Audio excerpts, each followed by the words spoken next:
Hi, my name is Christian Waldegrave, Head of Research at Teekay, and this is our tanker market update for January 2024.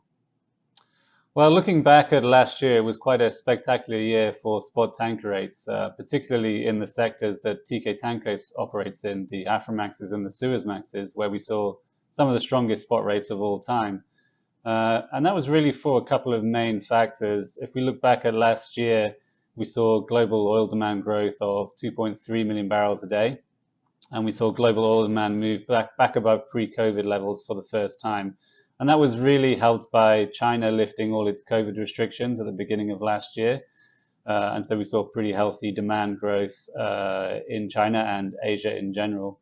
And then we also saw pretty strong growth on the oil supply side last year, despite OPEC plus cuts and also unilateral cuts from Saudi Arabia and Russia. That wasn't enough to offset very strong growth outside of OPEC plus. So we had very good oil production growth from places like the US Gulf, Brazil, and Guyana. So a very strong year for non-OPEC supply. And because of the regions where that production comes from, as I said, mostly Atlantic basin producers, and a lot of that was flowing east to Asia, where demand was growing. So that created a lot of good tonne-mile demand. And then the other big reason why we had strong Aframax and Suezmax rates last year was because of the trade pattern changes.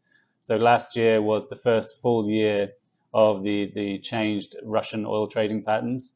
So through the course of 2022, Europe started buying less and less Russian oil, and they eventually put in a ban on Russian crude oil imports in December 2022 and product imports in February 2023.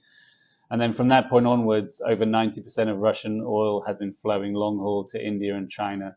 So 2023 was the first full year of that long haul movements into India and China from Russia. And that really helped stretch the mid-sized tanker fleet and give a big boost to tanker ton miles. And then on the fleet supply side, we had very low fleet growth last year of about 2%. So that very strong demand growth combined with just 2% fleet growth really tightened tanker fleet utilization, gave us a very strong tanker rate and a lot of volatility. Rates, fluctuating, quite wide fluctuations from week to week and month to month. And that continues as we move into 2024. So if we look at the rates just over the winter period here, December and into January, we've seen some high volatility and some strong rates, largely due to seasonal factors. Oil demand is higher during this time of year, and we get a lot of the vessel delays. So we've seen bad weather in places like the Turkish Straits and the US Gulf, which has helped boost rates. And then more recently, we've seen some instability in the Red Sea, which I'll touch on a little bit later in the video. So looking ahead to 2024, what does the year ahead hold for the tanker market? Well, starting with the macro side, we expect to see oil demand growth of about 1 to 1.5 million barrels a day this year. So that's a slowdown from what we had last year because that post-pandemic kind of rebound effect has come to an end now. All of the world is out of lockdown, so we're not getting that boost of that, as I say, that rebound effect. But nevertheless, the forecasts are for about 1 to 1.5 million barrels a day of oil demand growth. OPEC is even more bullish. They're forecasting over 2 million barrels a day of oil demand growth. So that's a positive that we'll still see oil demand growing this year. And we also expect to see oil supply growth from non-OPEC continuing as well.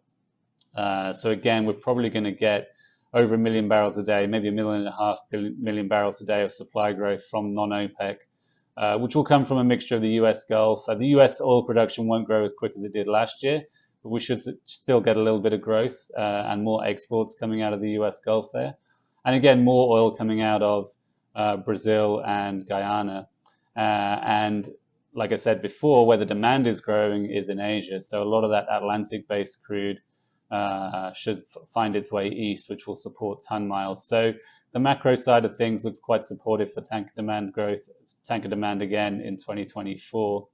We should also see some positive developments on the trade patterns as well. So that Russian trade flowing long haul to India and China, we don't see that changing this year. And then there's some other interesting developments which might help mid-sized tanker demand this year.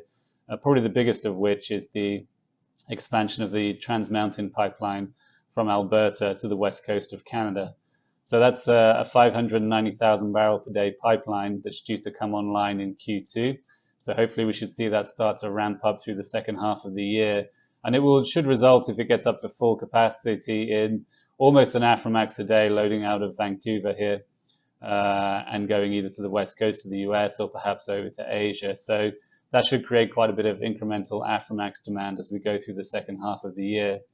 And then on top of the trade pattern changes and the solid underlying fundamentals, it's going to be probably a year of geopolitical instability, which is probably going to impose itself on the tanker market and result in some pretty significant rate volatility. Chief of which at the moment, of course, is the what's happening in the Red Sea region with the attacks on merchant shipping going through the Red Sea. And that has been going since late December, mid to late December. And it's a situation which is very fast changing. It's sort of changing day by day. But we're seeing almost daily attacks on shipping in the region. And as time goes on, we're seeing more and more shipping companies and ship owners and charterers not wanting to put their ships through that region. And so what we've seen, especially in the last couple of weeks here, is more and more ships starting to divert away from going through the Suez Canal and the Red Sea and going the long way around the Cape of Good Hope instead, which is adding a lot to voyage distances and ton miles. And if we think about the type of oil that moves through that region, coming south through the canal, the Suez Canal into the Red Sea, it's predominantly crude oil and fuel oil, a lot of which is coming from Russia now and heading to India and China. So we've seen some disruption to that trade, but a lot of those ships are still moving. Where we've seen more disruption is coming north up through the Red Sea into the Suez Canal, which is a mixture of crude and products, some crude coming from the Middle East into the Med.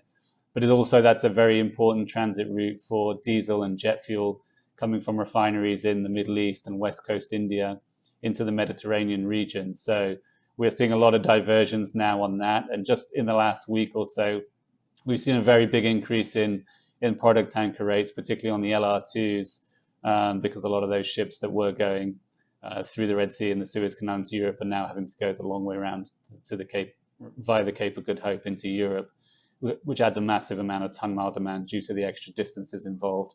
So that's something, as I said, which I think is it's going to be very fast evolving. It's going to change day by day, week by week, month by month.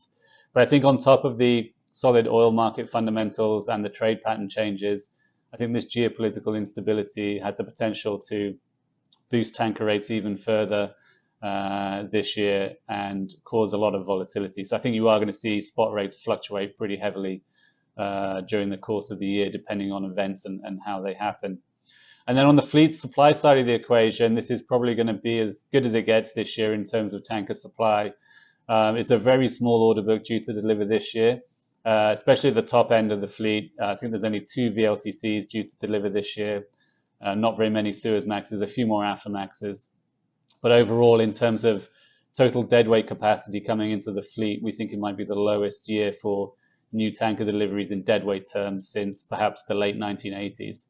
So very little tonnage coming into the fleet.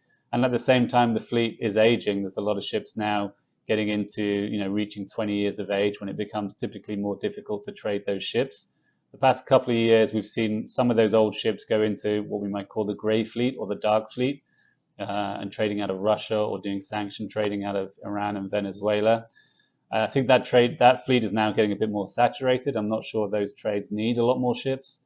And so as we go forward, it becomes harder and harder for these older ships to find employment. So, tanker scrapping, which was very low in last year, I think it might start to creep up a bit this year and in the next couple of years. So overall, we expect very little tanker fleet growth this year, perhaps zero fleet growth, or maybe even negative if we see some scrapping.